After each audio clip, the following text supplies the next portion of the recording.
کوئی ایسا وظیفہ بتائیں جس سے بند کاروبار چلنے لگے اور رزق کے دروازے کھل جائیں۔ سب سے پہلے تو وہ باوضو رہنا شروع کریں۔ لوگ محبوب کو قدموں میں لانا چاہتے ہیں، ان کے لیے کوئی وظیفہ بتا دیجیے۔ اب ایک شخص ہے، وہ بیچارہ کباڑ کا کام کرتا ہے، وہ کہتا ہے جی میری شادی ڈاکٹر کے ساتھ ہو جائے۔ زیارت رسول صلی اللہ علیہ وآلہ وسلم کے لیے کوئی عمل بتا دیجیے۔ اس میں عمل سے زیادہ آپ کا عشق کام کرتا ہے۔ رشتہ نہیں ہو رہا تو کیا کریں؟ کہ آپ کو کسی اچھے مالی سے رابطہ کرنا چاہیے، جو بھی آپ کی بندش کے معاملات ہیں اس کا وہ خاتمہ ہو۔ اگر وظیفہ الٹا پڑھ لیا یا گنتی غلط ہو گئی تو بندے پر رجت ہو جاتی ہے۔ کتنا وزن ہے آپ کا، پہلے اتنا صدقہ ہمیں دیں پھر آپ کو اجازت۔ بسم اللہ الرحمن الرحیم۔ السلام علیکم ناظرین کرام، اگر آپ وظائف کے بارے میں جاننا چاہتے ہیں اور آپ کا بند کاروبار نہیں چل رہا، رزق کے دروازے آپ کھولنا چاہتے ہیں، محبوب کو قدموں میں لانا چاہتے ہیں، یا آپ زیارت رسول صلی اللہ علیہ وآلہ وسلم کرنا چاہتے ہیں، یا آپ کا رشتہ نہیں ہو رہا تو اس کے بارے میں آپ پریشان ہیں،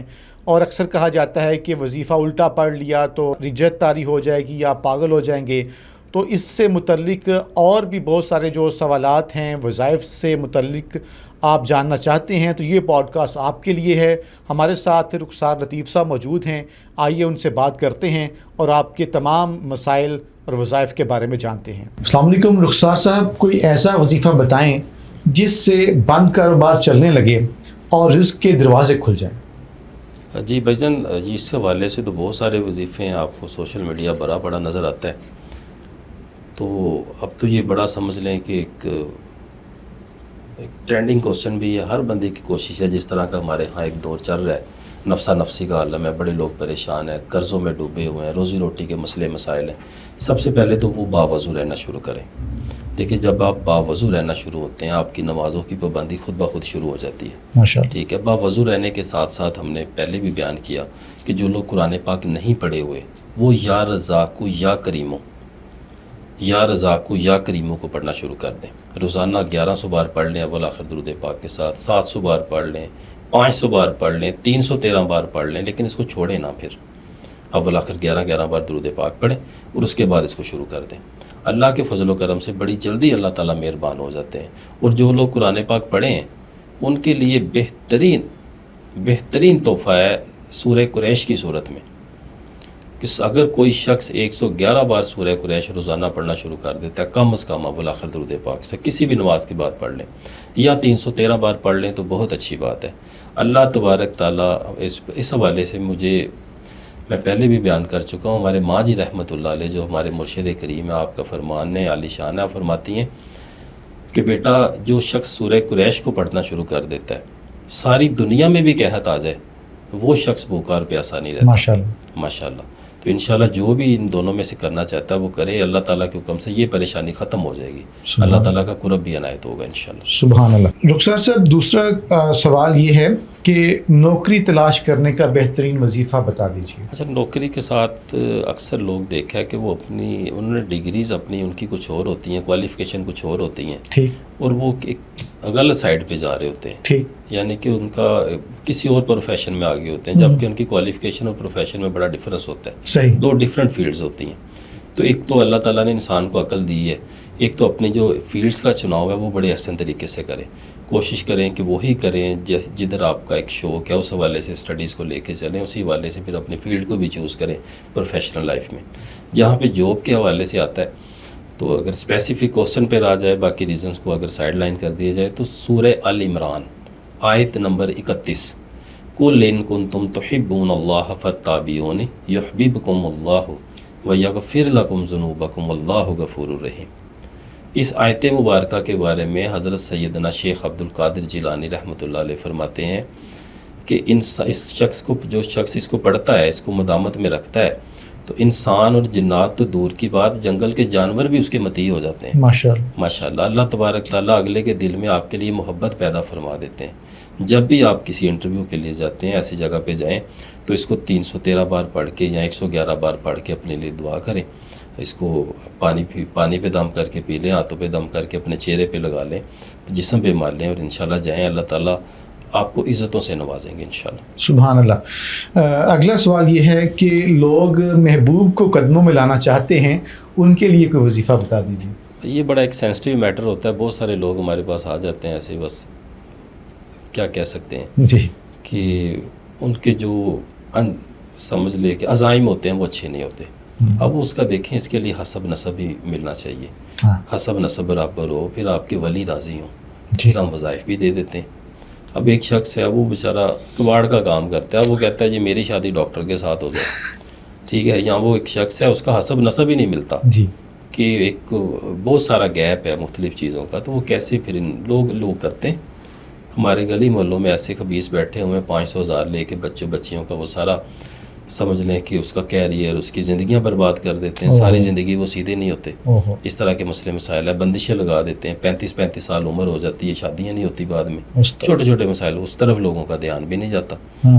تو اس حوالے سے تو سب سے پہلے دیکھیں 2-3 بندش کے حوالے سے علامات ہیں, وہ بتانا بڑی ضروری ہیں. چلیں اسی کوشچن میں اس کو بیان کر دیتا ہوں کہ اگر تو جو خواتین کے حوالے سے معدہ خراب ہونا, کمر میں درد ہونا, سر میں درد ہونا, جسم پہ نیلے نشان پڑنا, اور ایک اور چیز کی جو خواتین کے معاملات ہوتے ہیں ان میں بہت ساری تبدیلیاں آنا شروع ہو جاتی ہیں کہ جو اسپیسیفک ڈیز ہیں یا تو وہ آتے نہیں ہیں, آتے ہیں تو پھر جاتے نہیں ہیں. تو ان ساری پرابلمس یہ بندش کی علامات ہوتی ہیں. اگر یہ سارا آپ کا ہے ایک کمبینیشن تو سمجھ لیں کہ جو بندش کے معاملات ہیں آپ کو علاج کی ضرورت ہے.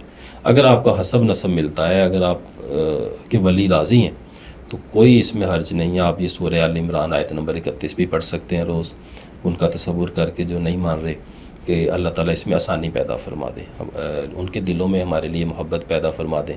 یا اللہ یا ودود, اگر اس کو بھی آپ 1100 بار روز پڑھ لیتے ہیں تو یہ بھی اس معاملے میں بڑا کارآمد ثابت ہوتا ہے ماشاءاللہ. سبحان اللہ, بہت شکریہ. اگلا سوال یہ ہے آپ سے کہ زیارت رسول صلی اللہ علیہ وآلہ وسلم کے لیے کوئی عمل بتا دیجیے. دیکھیں یہ ایسی چیز ہے, میں سمجھتا ہوں کہ اس میں عمل سے زیادہ آپ کا عشق کام کرتا ہے. اللہ, اور یہ کون سا ایسا, کوئی مسلمان ایسا نہیں ہے جس کی یہ خواہش نہ ہو.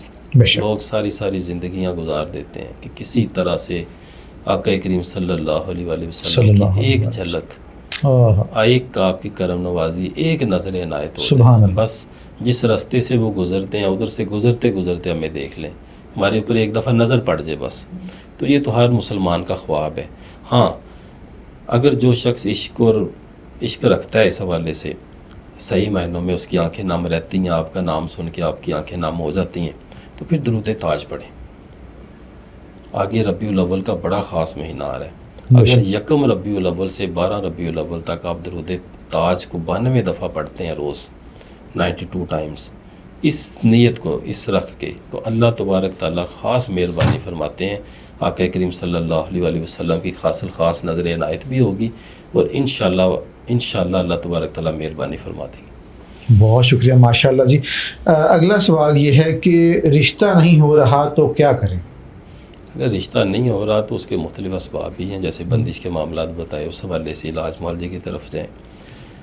اور زیادہ تر معاملات یہی ہوتے ہیں کہ آپ کو کسی اچھے معالج سے رابطہ کرنا چاہیے, جو بھی آپ کی بندش کے معاملات ہیں اس کا وہ خاتمہ ہو, اور عاد و وظائف کریں. اسی حوالے سے ہم نے بچوں کے لیے ایک سورہ یاسین شریف کا عمل بتایا ہوا ہے. وہ بڑا الحمدللہ اللہ تعالیٰ نے اس وظیفے کو بڑی عزت بخشی, اور بڑے لوگوں نے اس کو کیا, اور آج وہ ہمیں دعا میں یاد رکھتے ہیں ماشاءاللہ. صرف 3 دفعہ سورہ یاسین شریف تہجد کے وقت پڑھ لیں, یا فجر کی سنتوں اور فرضوں کے درمیان پڑھ لیں, یا ٹائم نہیں ہے بعد میں پڑھ لیں, ٹھیک ہے. پڑھ کے حضرت بی بی فاطمہ زہرا سلام اللہ علیہا کی بارگاہ میں روز ہدیتاً, تحفتاً, نذرانتاً, عقیدتاً پیش کر دیا کریں. اس عمل کو جاری رکھیں. اللہ تبارک تعالیٰ کے فضل و کرم سے اس معاملے میں انشاءاللہ کرم نوازی ہو جائے گی. ماشاءاللہ. رخسار بھائی, اگلا سوال یہ ہے کہ اکثر کہا جاتا ہے کہ اگر وظیفہ الٹا پڑھ لیا یا گنتی غلط ہو گئی تو بندے پر رجت ہو جاتی ہے اور وہ پاگل ہو جاتا ہے. اس بات میں کتنی سچائی ہے اور کتنا ڈر پھیلایا گیا ہے؟ اچھا, اس میں 2-3 طرح کے لوگ پائے جاتے ہیں. ایک تو وہ ہمارے اسٹوڈنٹس ہیں جو وظائف کرتے ہیں, وہ اجازتیں نہیں لیتے, وہ اجازتوں کی اتنی اہمیت نہیں دیتے. اس معاملے میں جو لوگ اوراد و وظائف روحانیت کے لیے کرتے ہیں, ان کی زکوٰۃ ادا کرتے ہیں, ان کے عامل بننا چاہتے ہیں, ان کے لیے اجازت بہت ضروری ہے. جیسے ہم جو بھی وظیفہ بتاتے ہیں, بلکہ ابھی بھی جو بتائیں ان کی عام اجازت ہے ہماری طرف سے, سلسلہ عالیہ, نقش بندیہ, جماعتیہ کی طرف سے وہ کریں. جی. ان کو مسئلے مسائل ہوتے ہیں جو بغیر اجازت کے یا اچھی اجازتوں کے بغیر پڑھتے ہیں. اب اچھی اجازتیں وہ ہوتی ہیں ظاہری اب یوٹیوب بھرا پڑا ہے. ہاں آپ فون کرتے ہیں وظائف کے لیے، کال کرتے ہیں، وہ کہتے ہیں بھئی کتنا وزن ہے آپ کا، پہلے اتنا صدقہ ہمیں دیں پھر آپ کو اجازت ہے. دیکھیں نا، فراڈ ہے، دھوکہ ہے، دہی ہے، کیا اس میں کہہ سکتے ہیں. استغفر. تو انشاءاللہ جو بھی ہمارے وظائف ہم نے دی ہیں ان کی تو اجازت ہے، ان کا ہمیں پتہ ہے، باقیوں کو پتہ نہیں ہے. باقی اللہ تعالیٰ مہربانی کریں. اور دوسرے وہ لوگ ہیں جو ان چیزوں کو آگے منتقل نہیں کرنا چاہتے، ہاں وہ لوگوں کو کہتے ہیں پاگل ہو جائیں گے. جب آپ ان کے بچوں کو دیکھتے ہیں وہ سارے ان چیزوں کو پڑھتے ہوتے ہیں، ان کے عامل بھی ہوتے ہیں، اس سے لوگوں کا علاج معالجہ بھی کر رہے ہوتے ہیں، کوئی اور پڑھے گا تو وہ پاگل ہو جائے گا. یہ کیسی منطق ہے؟ ہم. تو اس لیے یہ ساری چیزوں کو مد نظر رکھیں. جب بندہ اجازت سے پڑھتا ہے تو کچھ بھی نہیں ہوتا. کوئی اگر آپ کے رد و وظائف میں کوئی کمی بیشی ہو جاتی ہے، آپ کے تلفظ میں زیر زبر کی کمی بیشی رہ جاتی ہے، اجازت کی برکت سے سب اللہ تعالیٰ مہربانی فرماتے ہیں. کوئی ایسا مسئلہ نہیں. ماشاء اللہ. جی ناظرین کرام، آپ نے پروگرام دیکھا، رخسار صاحب ہمارے ساتھ موجود تھے. جن دوستوں نے ابھی تک چینل کو سبسکرائب نہیں کیا وہ اس کو سبسکرائب کر لیں اور بیل آئیکن کو پریس کر لیں تاکہ آنے والی تمام ویڈیوز آپ تک بر وقت اور آسانی سے پہنچتی رہیں. پاکستان زندہ باد.